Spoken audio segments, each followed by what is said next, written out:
जब तुम कहीं घूमने जाते हो और ट्रिप के लिए बैकपैक करना होता है तो सबसे पहली चीज तुम्हारे दिमाग में क्या आती है? मेरा दिमाग तो उस जगह के क्लाइमेट के बारे में सोचता है एंड आई एम श्योर तुम भी जिस जगह जा रहे हो उस जगह के क्लाइमेट के हिसाब से ही अपना बैग पैक करोगे। अगर मनाली, कश्मीर या नॉर्थ में कहीं जा रहे हो जहाँ पे बहुत ठंड होती है तो जैकेट, स्वेटर्स और बहुत सारे हुडीज साथ में लेके जाओगे। और अगर गोवा या किसी गर्म जगह जा रहे हो तो एक टी शर्ट और एक चड्डी में भी काम हो जाएगा। पर अगर मैं कहूँ कि हम किसी ऐसी जगह पर जा रहे हैं जहाँ सुबह 10 बजे ठंडी है पर अगले ही घंटे में जबरदस्त गर्मी शुरू हो जाती है, पसीने छूटने लग जाते हैं और बारिश, उसका कोई हिसाब किताब नहीं है, वो कभी भी आ जा सकती है। तो ऐसी जगह के लिए कैसे बैकपैक करोगे? Welcome to my channel Mumbai to Melbourne. मेरा नाम मयंक है और मैं पिछले 8 महीनों से ऑस्ट्रेलिया में रह रहा हूँ और इन लास्ट 8 महीनों में मैंने काफी कुछ नया एक्सपीरियंस किया है। लास्ट वीडियो में हमने देखा कि इंडिया और ऑस्ट्रेलिया के चाय पानी में कितना डिफरेंस है और इस वीडियो में हम बात करेंगे कि इंडिया और ऑस्ट्रेलिया के हवा पानी में कितना डिफरेंस है। हम बात करेंगे यहाँ के क्लाइमेट और एयर क्वालिटी के बारे में, यहाँ के सन के बारे में जिसकी वजह से हर साल कुछ लोग मर भी जाते हैं, और ये भी देखेंगे कि ऑस्ट्रेलिया में ऐसी वो कौन सी जगह है जहाँ एक ही दिन में आपको 4 अलग अलग क्लाइमेट दिख जाते हैं।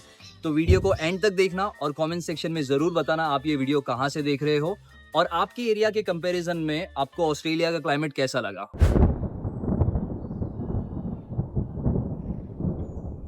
जैसे इंडिया एक बहुत बड़ी कंट्री है और हर जगह अलग क्लाइमेट देखने को मिलता है, वैसे ही ऑस्ट्रेलिया भी काफी बड़ा है और कई सारे डिफरेंट क्लाइमेट जोन से गुजरता है, जिसकी वजह से ऑस्ट्रेलिया में भी आपको अलग अलग जगहों पर अलग अलग क्लाइमेट देखने को मिलेंगे।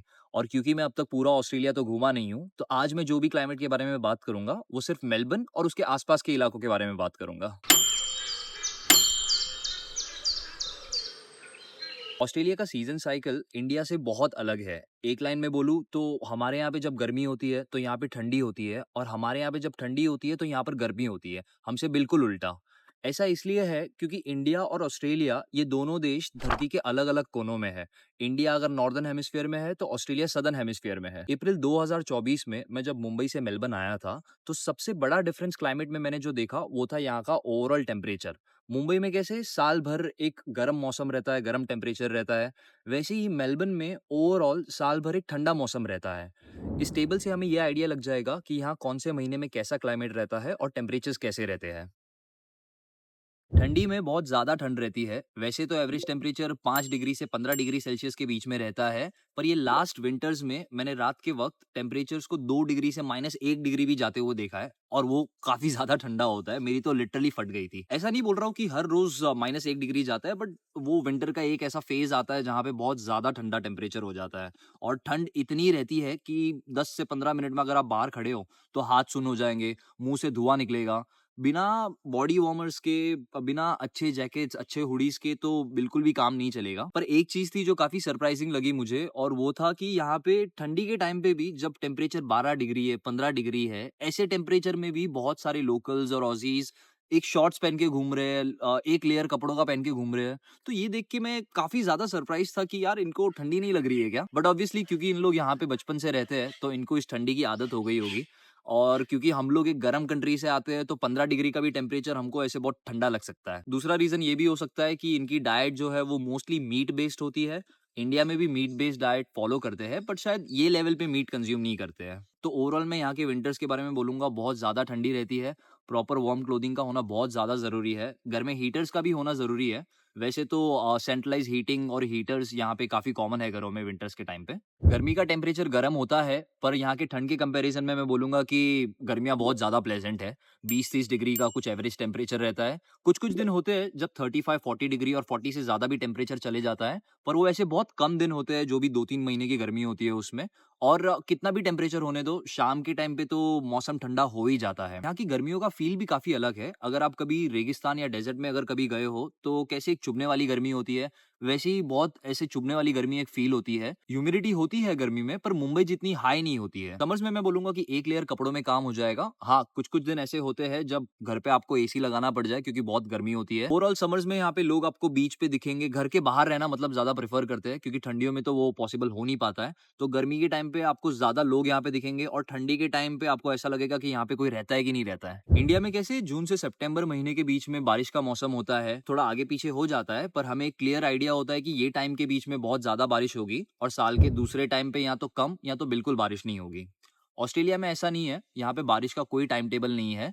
बारिश 35 से 40 डिग्री वाले गर्मी वाले मौसम में भी हो जाएगी और 5 से 10 डिग्री वाले ठंडी वाले टेम्परेचर में भी हो जाएगी। उसका कोई हिसाब किताब नहीं है। पर एक चीज़ है, मुंबई में कैसे जब बारिश शुरू होती है तो कभी-कभी 8-10 घंटे के लिए, कभी-कभी 2-3 दिन के लिए भी कंटिन्यूअसली हो जाती है।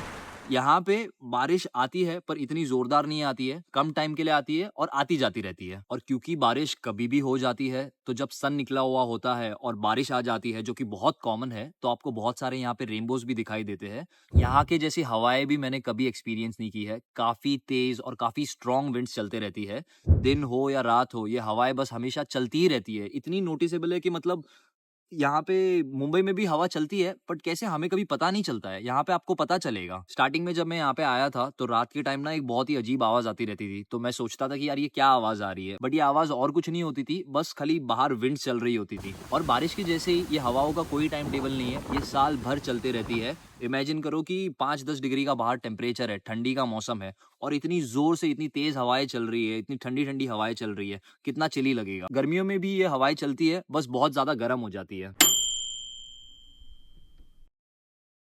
लास्ट 8-9 महीने यहाँ पे रहने के बाद मुझे ये तो पता चल गया था कि इंडिया और मुंबई के कंपैरिजन में यहाँ के सीज़न्स और सीज़न साइकिल्स काफ़ी अलग है। पर एक चीज़ जो मेरे लिए काफ़ी ज़्यादा नया था, वो था मेलबर्न का अनप्रेडिक्टेबल वेदर। मेलबर्न में कैसा है ना, अभी मान लो एकदम सनी है, धूप निकली हुई है, पर अचानक से बारिश हो जाएगी। एकदम ठंडा मौसम है, तो गर्मी चालू हो जाएगी। और इतने चेंजेस तो होते ही है, ये जो चेंजेस होते हैं, वो चेंजेस भी काफ़ी एक्सट्रीम होते हैं।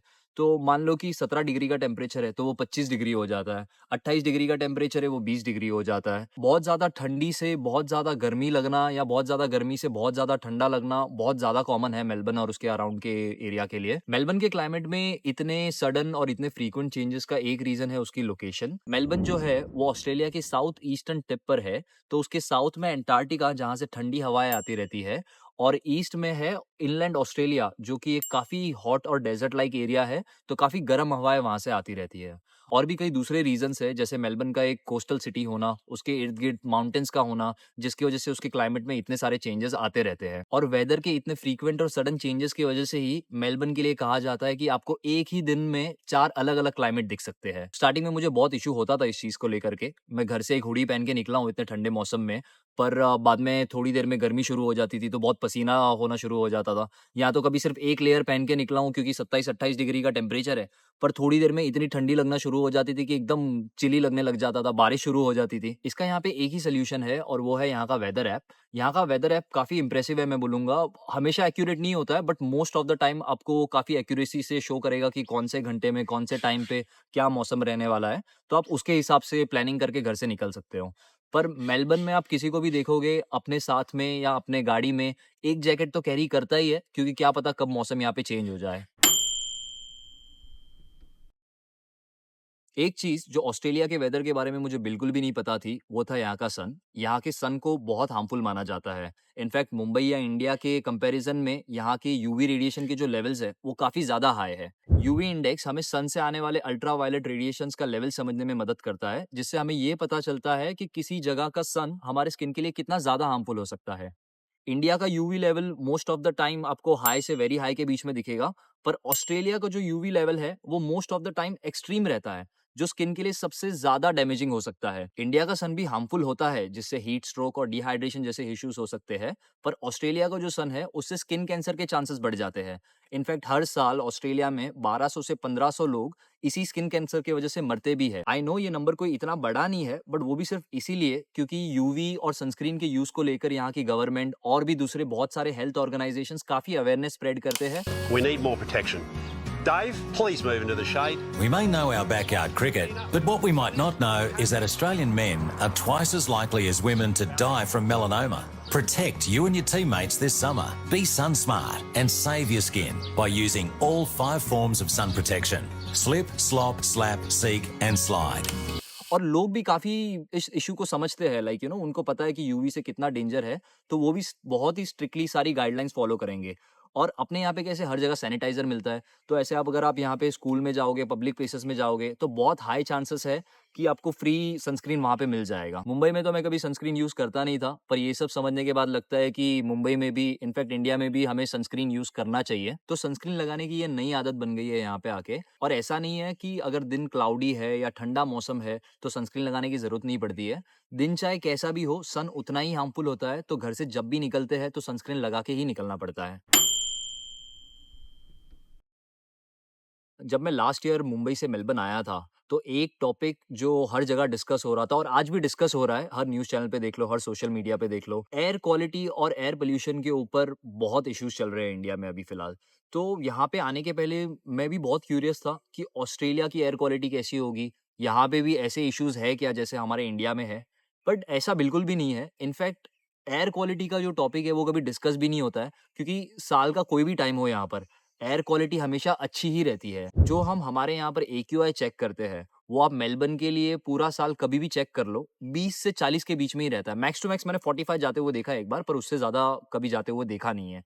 तो ये देख के मतलब मैं सरप्राइज़ तो नहीं था। बहुत सारे रीज़न्स है यहाँ की एयर क्वालिटी क्यों अच्छी है, क्योंकि ऑब्वियसली यहाँ पे इतने सारे ग्रीन स्पेसेस है, जैसे गार्डन्स हो गए, पार्क्स हो गए, और भी बहुत सारे रीज़न्स है, जैसे गवर्नमेंट काफ़ी स्ट्रिक्ट है पुराने व्हीकल्स को लेकर, इंडस्ट्री से जो एमिशंस होते हैं उनके रेगुलेशंस को लेकर। मेरा मोटिव ये बताना नहीं है कि देखो मेलबर्न या ऑस्ट्रेलिया की एयर क्वालिटी कितनी अच्छी है और मुंबई या इंडिया की एयर क्वालिटी कितनी खराब है।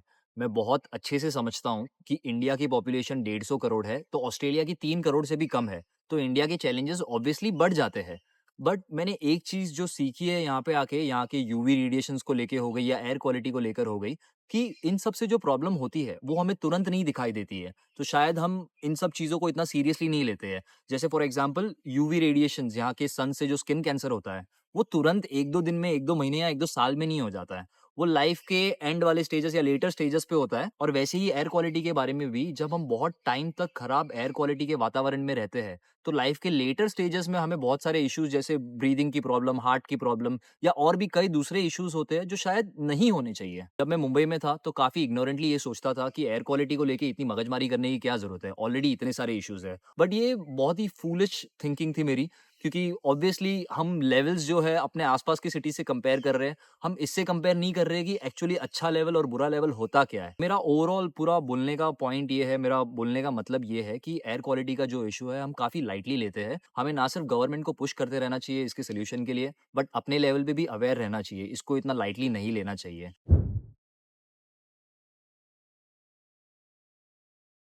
तो चाहे वो यहाँ का अनप्रेडिक्टेबल वेदर हो, यहाँ की एयर क्वालिटी हो, या यहाँ का सन हो, काफ़ी ज़्यादा इंटरेस्टिंग एक्सपीरियंस रहा है अब तक ऑस्ट्रेलिया के क्लाइमेट के साथ। आप भी कमेंट सेक्शन में ज़रूर बताना आपको सबसे ज़्यादा इंटरेस्टिंग क्या लगा ऑस्ट्रेलिया के क्लाइमेट के बारे में। और अगर आप ऑस्ट्रेलिया के लोगों के बारे में, यहाँ की लैंग्वेज और फूड कल्चर के बारे में ज़्यादा जानना चाहते हो, तो लास्ट वीडियो ज़रूर देखना। और अगर आज का वीडियो आपको अच्छा लगा हो, तो लाइक, सब्सक्राइब और शेयर ज़रूर करना। Will see you in the next one.